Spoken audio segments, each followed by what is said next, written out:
یہ جو میں واقعہ آپ کو سنانے لگی ہوں یہ سرمد کی زبانی ہے۔ آئیے میں آپ کو انہی کے پوائنٹ آف ویو سے سناتی ہوں۔ یہ 1990 کے شروع کے دن کے بعد تھی جب وہ لڑکے تھے اور ابھی وہ جوانی میں داخل ہو رہے تھے۔ کلاس 5 میں وہ پڑھتے تھے۔ انہیں پڑھائی کا کافی شوق تھا لیکن بائی نیچر وہ کافی شیطان قسم کے بچے تھے۔ ہمارا گھر لاہور کے سرحدی ایریا میں تھا۔ 90s میں لاہور کافی ویران اور اجاڑ ہوتا تھا۔ بہت سے گاؤں آج جہاں DHA ہاؤسنگ سوسائٹیز بن چکی ہیں وہاں کبھی صرف اور صرف کھیت کھلیان اور جوہڑ وغیرہ ہوتے تھے۔ گاؤں میں چند درجن گھر اور صرف تھوڑے سے بندے ہی رہتے تھے۔ آبادیاں بہت کم تھیں۔ ایک گاؤں کے دوسرے گاؤں سے مسافت میلوں دور ہوا کرتی تھی۔ ہمارے گاؤں کا محلے وقوع بھی کچھ ایسا ہی تھا۔ چھوٹی سی آبادی پہ ڈپینڈ کرتا تھا اور کافی پرانا گاؤں تھا جہاں صرف ایک عدد مسجد اور ایک ہی جگہ پر ایک ہی اسکول ہوتا تھا جو کہ بھی سرکاری تھا، اور اسکول کے ساتھ ایک قبرستان تھا۔ مسجد تو گاؤں کے اندر ہی موجود تھی لیکن اسکول قبرستان کے گاؤں سے باہر تھا۔ اور یہ قصہ جو میں آپ کو سنانے جا رہی ہوں اس کا براہ راست تعلق بھی گاؤں اور اسکول سے ہے۔ خاص کر اسکول میں جو موجود ایک برگد کا پیڑ تھا جو بہت ہی پرانا اور بہت ہی بڑا اور کافی بوڑھا ہو چکا تھا۔ اس کی جڑیں زمین کے اندر تک تھیں اور پورے درخت پر پھیل چکی تھی۔ برگد کا درخت اتنا بڑا تھا کہ دیکھنے میں ہی پراسرار لگتا تھا۔ یہ مئی کی ایک سخت تپتی دوپہر تھی۔ دن کے 2 بجے کا وقت ہوگا۔ میرا بھائی اور اس کا دوست شجاعت جو آج اسکول میں چھٹی سے پہلے اپنی تختی وہیں بھول آیا تھا، یاد آ جانے پر واپس تختی ڈھونڈنے اسکول کی طرف نکل آئے تھے۔ اسکول تو دن تقریباً 11 بجے بند ہو جاتا تھا، اس لیے ان دونوں نے دیوار پھلانگ کر اسکول میں تختی ڈھونڈنے کی کوشش شروع کر دی۔ تختی ملی یا نہیں ملی لیکن سخت تیز سورج کی جلن سے وہ تنگ آ کر دونوں تھوڑی دیر کے لیے برگد کے بوڑھے درخت کے نیچے جا کے بیٹھ گئے۔ کچھ دیر وہاں بیٹھ کر وہ گپے لگاتے رہے تو شجاعت کو واش روم کی محسوس ہوئی اور وہی درخت کے جڑ میں اس نے وہاں پہ واش روم کر دیا۔ پھر اس کی دیکھا دیکھی بھائی نے بھی ایسی حرکت کی، لیکن اس حرکت سے پہلے ہی بھائی نے اپنی کمر پر ایک زوردار تھپڑ محسوس کیا۔ بھائی بتاتے ہیں کہ وہ اس تھپڑ کی ضرب کے بعد بے ہوش ہو گئے تھے اور مغرب کی اذانیں ہو رہی تھیں جب انہیں دوبارہ ہوش آیا۔ 4-5 گھنٹے وہ یوں ہی بے سود اور بے ہوش پڑے رہے۔ بھائی اپنی کمر پر شدید جلن محسوس کر رہے تھے، ایسے جیسے کہ کسی نے جلتی لکڑی سے ان کو سینکا ہو۔ کچھ لمحوں کے بعد جب اپنے وہ مکمل حواس میں آئے تو انہیں شجاعت کا خیال آیا، لیکن شجاعت ان کے پاس کہیں بھی نہیں تھا۔ وہ ڈر کے اٹھے اور درخت کے پچھلی طرف مڑے تو دیکھا کہ شجاعت وہاں بیٹھا ہے، منہ سے زبان اس کی باہر نکل رہی تھی اور چہرے کا رنگ نیلا ہوا تھا۔ ماتھے پر اس کی نسیں اس طرح سے ابری ہوئی تھیں جیسے کہ وہ بہت شدید تکلیف میں ہو، اور تکلیف کی شدت اس قدر بڑھ گئی تھی کہ اس کی برداشت سے باہر تھی۔ پھر تو شجاعت کی ایسی حالت دیکھ کر بھائی بھی باہر کی طرف بھاگا۔ وہ کانپتے لرزتے ہاتھ پاؤں کا سہارا لیتے اسکول کی دیوار پھلانگ کر کے گاؤں کی طرف بھاگنے لگا۔ بھائی گرتا پڑتا گھر کے طرف آیا اور دروازے پر پہنچ کر زور زور سے چیخنے اور رونے لگا۔ وہ اونچی آواز میں بول رہا تھا کہ شجاعت مر چکا ہے اور وہ اسکول میں ہے، وہ اسکول میں مر گیا ہے۔ جس نے آس پاس والے ہمسائے اور گھر والوں نے جب شجاعت کے لیے یہ آواز سنی تو اس کی حالت دیکھی اور اس کو اسکول کی طرف انہوں نے سب نے دوڑ لگا دی۔ اسکول تو تھا بھی گاؤں کی حدوں سے باہر، تو دیکھا دیکھی آدھے سے زیادہ گاؤں اسکول کی جانب لپکا۔ پھر کچھ دیر کے بعد کچھ لوگ شجاعت کو اٹھائے اس کے گھر لے جا رہے تھے۔ اماں بتاتی تھیں کہ اس رات بھائی کو شدید بخار ہو گیا۔ بھائی بالکل چپ ہو چکا تھا، ایسے جیسے کہ گونگا ہو یا کسی نے اس کے لب سی دیے ہوں۔ بس چھت کو ہی گھورے جا رہا تھا اور نیم بے ہوشی کی حالت میں چلے گئے۔ ماں جی اور دادی پہلے تو بھائی کے ماتھے پر اور ہاتھ پاؤں پر پانی والی پٹیاں کرتی رہیں، لیکن جب کوئی فرق نہ پڑا تو بھائی کی قمیض اتار کر سینے پر پٹیاں کرنا چاہیں، لیکن صورتحال اب اور ہی پریشان کن ہو گئی تھی۔ جب بھائی کو نیم بے ہوشی کی حالت میں بیٹھا تھا اور قمیض اتاری، اماں جی کی تو چیخ ہی نکل گئی۔ بھائی کی کمر پر تھپڑ اور پنجے کا گہرا نیلا نشان تھا اور بہت سے نشان تھے اور اس کی جلد پھٹی ہوئی تھی۔ دادی کمر پر مار کے اس نشان کو دیکھ کر سمجھ چکی تھی کہ معاملہ عصبی ہے، اس لیے انہوں نے ماں جی کو چپ کروایا اور بولی کہ بس اللہ توبہ کرو۔ قرآنی آیات کا ورد کرتے ہوئے وہ لڑکے پر پھونکتی رہیں، بچہ ڈر گیا ہے، یہ شدید بخار میں ہے اور اسی وجہ سے ہے۔ بہت رات کو لیر ہمارے ابا جی واپس گھر آئے تو انہوں نے بتایا کہ شجاعت کی حالت تو بہت ہی خراب ہے، ایسا لگتا ہے کہ جیسے کسی نے شدید مارا ہو اسے، اور اس وجہ سے اسے مرگی میں چلا گیا ہے۔ ماں جی بتاتی ہیں کہ اس رات جب وہ تہجد کے لیے کچھ دیر پہلے جاگی تو انہوں نے دیکھا کہ بھائی کے سرہانے دیوار پر ایک سایہ بنا کھڑا ہے، جیسے کوئی ذی روح اس کے کھڑے ہو کر گھور رہی ہو۔ جسامت نہ تھی لیکن سایہ ضرور تھا، اور وہ سایہ بھی صرف دیوار پر تھا۔ بھائی کی آنکھیں کھلی ہوئی تھیں لیکن ان کی پتلیاں بالکل سفید اور جیسے زرد اور پیلی اور شدید اذیت میں تھیں۔ دیواروں پر انسانی سایہ لیکن وجود کا نہ ہونا، بھائی کی آنکھوں کا مڑ جانا اور پتلیوں کا ایک دم سے غائب ہو جانا، آنکھوں کا بالکل سفید ہو جانا، یہ منظر بہت بھیانک تھا اور ہولناک بھی تھا۔ ماں جی نے ایسی خوفناک موجود حالت دیکھ کر چیخیں مارنا شروع کر دیں اور بھائی کے اوپر جا کر لیٹ گئی۔ ممتا کا ایک سایہ تھا جو اپنے بچے پر نچھاور ہونا چاہ رہا تھا۔ ماں تو بس ماں ہوتی ہے، بڑی ہی پیاری ہوتی ہے۔ ماں جی بھائی سے ایسی زوردار انداز میں لپٹ رہی تھی کہ جیسے اب وہ ان کی ڈھال بن جانا چاہتی ہوں۔ ہر آفت وہ اپنے بچے سے اپنے اوپر لینا چاہتی تھی۔ اماں اور ابا جی لپک کر کمرے کی طرف دوڑے، لیکن ان کے کمرے میں گھستے ہی منظر مختلف تھا۔ نہ تو اب وہ پراسرار سایہ تھا جو بھائی کو گھور رہا تھا، اور نہ ہی بھائی کی اب حالت وہ تھی۔ وہ بہت پرسکون تھے اور گہری نیند میں تھے، آنکھیں بند اور صحیح حالت میں تھی۔ ابا جی نے اماں کو پکڑ کر بھائی سے علیحدہ کیا اور بولے کہ حوصلہ رکھو، بچہ بخار میں ہے، 1-2 روز میں ٹھیک ہو جائے گا، تم غم نہ کرو اور حوصلہ رکھو۔ لیکن اماں نے روتے اور ہکلاتے ہوئے ابا سے کہا کہ کچھ دیر پہلے کی وہ ساری خوفناک صورتحال ان کو حرف بحرف بتائی۔ تو دادی نے ماں جی سے کہا کہ تم وضو کر کے تہجد کی نماز پڑھ لو اور بچے کے پاس بیٹھ کر قرآن کی تلاوت کرو۔ ہمارا بچہ انتہائی خطرناک صورتحال میں گرا ہے، اس پر نادیدہ قوتیں، آسیب، جنات یا شیطانی چیزوں کا سایہ ہو گیا ہے۔ اللہ پاک ہم سب پر رحم کرے۔ 3 دن اسی طرح گزر چکے تھے۔ بھائی جوں کی دوں سخت بخار میں تھا اور ہوش میں نہ تھا، لیکن دوسری طرف شجاعت تھا جو اگلے دن ہی بھلا چنگا ہو گیا تھا۔ نہ تو اسے کوئی بخار تھا اور نہ ہی کوئی خوف، بس ایک ڈر تھا۔ ہوش میں آنے سے لے کر اب تک شجاعت بالکل خاموش تھا۔ وہ کچھ کھاتا پیتا نہیں تھا۔ اس سے کچھ زیادہ پوچھا جاتا تو آگے سے ایک زہریلی سی مسکراہٹ سے دیکھتا کہ اگلا انسان بولنا چاہ کر بھی خاموش ہو جاتا۔ شجاعت کی آنکھیں ہر وقت لال اور عجیب سی روشن روشن رہتی تھی۔ آخر چوتھے روز والد صاحب کے ساتھ ان کے پیر بھائی گھر تشریف لائے۔ پیر بھائی پورے 1 دن گھر میں رہے اور زیادہ وقت بند کمرے میں بھائی کے پاس ہی گزارتے۔ گھر کے چاروں دروازے پہ جو گھوڑے کے پاؤں میں لگائی جاتی ہیں وہ ساری کیلیں لگائی گئیں۔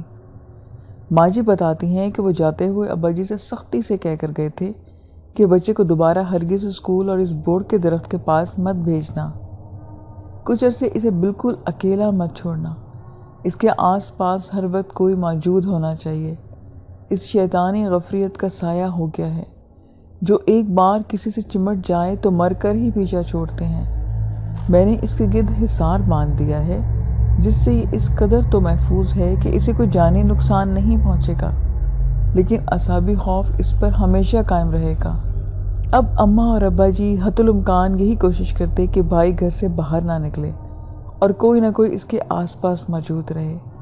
بھائی کی طبیعت تب دوبارہ زیادہ خراب ہوئی جب گاؤں ہماری حویلی اور اپنے مال ڈنگر باندھنے تھے، وہاں ابا جی کے ساتھ وہ ضد لگا کر چلا گیا۔ پہلے تو بھائی پاس پاس ہی موجود رہا، لیکن پھر ابا جی نے بھائی کو حویلی کے پیچھے کمرے میں کچھ لینے کے لیے بھیجا۔ ابھی کچھ سیکنڈ ہی گزرے ہوں گے کہ بھائی زور زور سے چیخیں مارنا شروع ہو گئے۔ ابا جی بھاگم بھاگ پیچھے کمرے پہنچے تو دیکھا کہ بھائی نیچے زمین پر گرا ہے اور تڑپ رہا ہے۔ اس کے منہ سے جھاگ نکل رہی تھی اور آنکھیں الٹی ہوئی پڑی تھی، بالکل ایسے ہی جیسے اس رات اماں نے دیکھی تھی، صرف سفید اور انتہائی ڈری ہوئی۔ وہ وقت واقعی بڑا اعصاب شکن اور مشکل تھا۔ ابا جی بھائی کو جیسے تیسے بڑے ہی اوکھے انداز میں گھر لائے، کیونکہ بھائی غرا بھی رہا تھا اور سسک اور تڑپ بھی رہا تھا۔ غصہ اور تکلیف کا ملا جلا رد عمل تھا جو وہ اپنے انداز اور آواز کروا رہے تھے۔ تعجب اور حیرت کی تو بات یہ ہوئی کہ جب بھائی گھر میں آئے تو پرسکون اور بھلے چنگے ہو گئے تھے، لیکن گہری نیند میں چلے گئے۔ پھر ابا جی اگلے دن اپنے پیر بھائی کو لینے ملتان چلے گئے۔ وہ اپنے مرشدوں کے پاس تھے، جہاں مرشدوں نے بھائی پر دم درود کیا اور ایک عدد تعویذ بھی لکھ کر گلے میں پہنا دیا۔ ابا جی نے کہا کہ آپ اپنے بیٹے کو اس گاؤں سے ہجرت کروا دیں، اللہ پاک بہتر کرے گا۔ انہوں نے کچھ زیادہ اور بتانے سے گریز کہا۔ ابا جی نے ملتان سے واپسی پر بھائی کو لاہور اندرون شہر اپنے چچا زاد بھائی کے پاس بھیج دیا، اور پھر تقریباً 1 سال کے بعد شجاعت کی لاش اس درخت کے پاس سے ملی۔ لوگ اور اس کے گھر والے بتاتے ہیں کہ شجاعت اسکول والے واقعے کے بعد بڑا ہی عجیب اور پراسرار سا ہو چکا تھا۔ کسی کے سامنے کچھ کھانا پینا بھی نہیں کرتا تھا، ہر وقت خاموش اور بلا کا ضدی ہو گیا تھا۔ کوئی کچھ کہے ڈانٹ مارے تو بڑی عجیب سی شیطانی مسکراہٹ آتی اور اگلے بندہ گھورتا ہی رہتا۔ موسموں اور ان کی شدت سے وہ بے نیاز سارا دن آوارہ سنسان جنگلوں میں گھومتا۔ شجاعت کے گھر والے بتاتے ہیں کہ پہلے شروع میں 2-4 بار تو رات کو غائب بھی ہو جاتا تھا اور فجر سے پہلے گھر کے دروازے کے باہر بیٹھا ملتا۔ لوگوں نے تو یہاں تک بتایا کہ وہ اکثر آدھی رات کو بوڑھے برگد کے درخت کے اوپر بیٹھ جاتا اور زور زور سے ہنسنے لگتا، اور ایک دن آخر اس نے تنگ آ کر خودکشی کر لی۔ ہمارا بھائی بہت عرصے بعد آج ایک اندرون شہر میں ہی رہتا ہے۔ وہ ذہنی طور پر انتہائی تھک چکا ہے اور الجھا سا۔ آج سال گزرنے کے بعد ہمارے گاؤں کے ارد گرد بڑی کوٹھیاں اور خوبصورت سڑکیں اور پارک تعمیر ہیں۔ اسکول بھی نہ رہا اور نہ ہی وہ بوڑھا برگد کا پیڑ رہا۔ یہ سٹوری آصف خان نے سینڈ کی ہے، آئیے میں آپ کو انہی کی زبانیں سناتی ہوں۔ ہم چیچا وطنی سے کافی دور ایک چھوٹے سے گاؤں میں رہتے تھے۔ دادا جان اپنے بچوں کو اعلیٰ تعلیم دلوانا چاہتے تھے۔ انہوں نے گاؤں چھوڑا اور شہر آ گئے۔ شہر آ کے انہوں نے اپنا گھر خرید لیا۔ جو گھر دادا نے خریدا اس پر تھوڑا کام ہونے والا تھا، کیونکہ یہ گھر کافی عرصے سے خالی پڑا تھا۔ دادا نے اس کی مرمت کروائی اور یہاں پر شفٹ ہو گئے۔ یہ گھر پرانی طرز کا بنا ہوا تھا۔ تقریباً 50 سال بعد اس کی خوبصورتی ابھی بھی قائم تھی۔ اس کے ساتھ ایک دوسرا گھر بھی برائے فروخت تھا۔ وہ گھر جن مالکان کا تھا وہ اس گھر میں آئے، لیکن وہ چند دن بعد ہی وہاں چھوڑ کر چلے گئے، کیونکہ ان کا جوان بیٹا وہاں پر فوت ہو گیا تھا، تو وہ دل برداشتہ ہو کر چلے گئے۔ یہ مکان خالی پڑا تھا تو لوگ اس سے خوف کھانے لگے۔ گاؤں میں دادا کی کچھ زمین تھی جو کہ انہوں نے بیچ دی، اور دادا کو خیال آیا کہ برابر میں گھر پڑا ہے، کیوں نہ میں اس کو بھی خرید لوں۔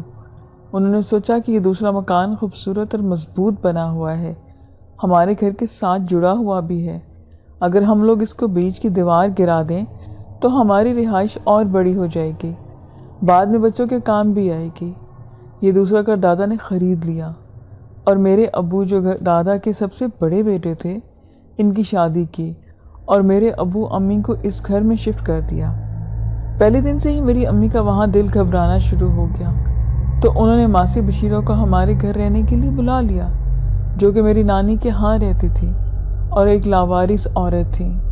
ماسی ہمارے گھر رہنے آ گئی۔ ہمارے گھر کی پچھلی جگہ کافی خالی پڑی ہوئی تھی اور وہاں پر پیپل اور بیری کے درخت تھے۔ میں چھوٹا سا تھا تو ماسی مجھے کھلانے ان درختوں کے نیچے لے کر جاتی اور خود وہاں آنکھیں بند کر کے آرام کرتی۔ میں کھیلتا رہتا۔ عام طور پر میری عمر کے بچوں کی باتیں یاد نہیں رہتی، لیکن اس وقت کی باتیں اچھی طرح میرے ذہن میں آج بھی ہیں۔ ان درختوں کے نیچے میری عمر کے اور بھی بچے مجھ کو کھیلتے نظر آتے۔ وہ گورے چٹے گول مٹول سے ہوتے اور میں ان کے ساتھ کھیلتا رہتا۔ ماسی کی شاید آنکھ لگ جاتی اور میں کھیل میں مگن ہو جاتا۔ جب امی کی آواز آتی کہ ماسی وقار کو لے آؤ، والدوں کی آواز سن کر ماسی کو ہوش آتا۔ وہ ہڑبڑا کر اٹھ بیٹھتی، مجھے بازو سے پکڑ کر اٹھاتے گھر چلنے کو کہتی، لیکن میں وہاں ساتھیوں کے ساتھ رہنے کی ضدیں کرتا۔ تو ماسی حیران ہو کر کہتی کہ بیٹا آخر تم کیوں نہیں جا رہے ہو؟ میں بچوں کی طرف اشارہ کرتا، مگر ماسی کو کچھ بھی نظر نہ آتا۔ وہ مجھے زبردستی اپنے گھر لے آتی۔ گھر آ کر میری امی کو کہتی کہ دیکھو یہ روز کھیل میں ایسا مست ہوتا ہے کہ جب میں گھر واپس آنے کا کہتی ہوں تو رونا شروع کر دیتا ہے، بس کھیلنے کی ضد کرتا ہے۔ میں زبردستی لائی ہوں، کہتا ہے کہ مجھے ان بچوں کے ساتھ کھیلنا ہے۔